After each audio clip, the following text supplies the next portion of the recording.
আমাদের বাংলাদেশের এই মানুষের জন্য খুবই দুর্ভাগ্য যে সঠিক ইতিহাসটা আমরা জানতে পারি না।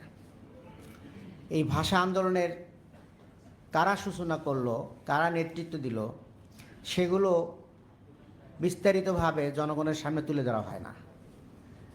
এমনভাবে আমরা দেখতে পাই যেন মুসলমানদের কোনো নেতাই তখন ছিল না। মনে হচ্ছে যে অন্যরা এই আন্দোলনটা করেছে। আপনারা দেখান যারা শহীদ হয়েছে তার মধ্যে নন মুসলিম কয়জন আছে এবং নেতৃত্বে কারা ছিলেন। সেই সময় নেতৃত্বে তমুদ্দুন মজলিস এবং ছাত্র সংগ্রাম পরিষদ। তমুদ্দুন মজলিসের উদ্দেশ্য ছিল দুইটা, একটা ছিল হলো দেশকে বুদ্ধিভিত্তিক নেতৃত্ব দেওয়া, আর একটা হলো ইসলামের সংস্কৃতির বিকাশ করা। প্রিন্সিপাল আবুল কাসেম সাহেবের নেতৃত্বে তমুদ্দুন মজলিস এই কাজটা শুরু করেন। সেই ধারাবাহিকতায় ছাত্র সংগ্রাম পরিষদ তাদের ছত্রছায়ায় কাজগুলো সেই সময় করেন।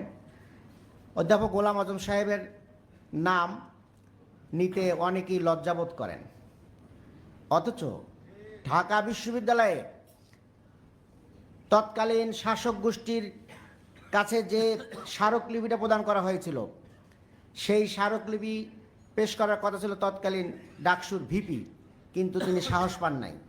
তিনি সেটা দিলেন জিএস অধ্যাপক গোলাম আজম সাহেবকে। তখন এইটা ছিল যে এই শাসক গোষ্ঠীর বিরুদ্ধে যারা প্রতিবাদ করবে দেশের স্বায়ত্ত শাসন, শুধু ভাষার কথাই বলেন নাই, তিনি দেশের স্বায়ত্ত শাসনের কথাও সেই স্মারকলিপিতে তুলে ধরেন। শাসক গোষ্ঠীর বিরুদ্ধে এই জাতীয় দাবি তোলার মানে হলো তার জীবনের আশঙ্কা থেকে যায়। তিনি সেই দিন শাহাদাতের তামান্না নিয়ে দেশ রক্ষার জন্য যে ভূমিকা রেখেছিলেন, আজকে জাতি সেইটাকে স্মরণ করা উচিত।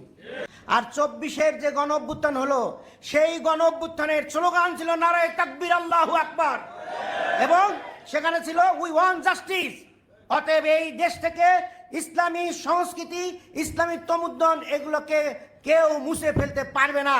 আজকে যারা সংসদে গিয়ে এই জুলাইকে অস্বীকার করছেন, জুলাইয়ের জন্য যারা শপথ নিলেন না, আমরা আজকের এই সমাবেশ থেকে তাদেরকে ধিক্কার জানাই এবং আমরা দাবি জানাবো অনতিবিলম্বে জুলাইকে সম্মান দিন, জুলাইয়ের শহীদদেরকে সম্মান দিন এবং সেই চেতনাকে লালন করে দ্রুত আপনারা শপথ পড়ার ব্যবস্থা করুন।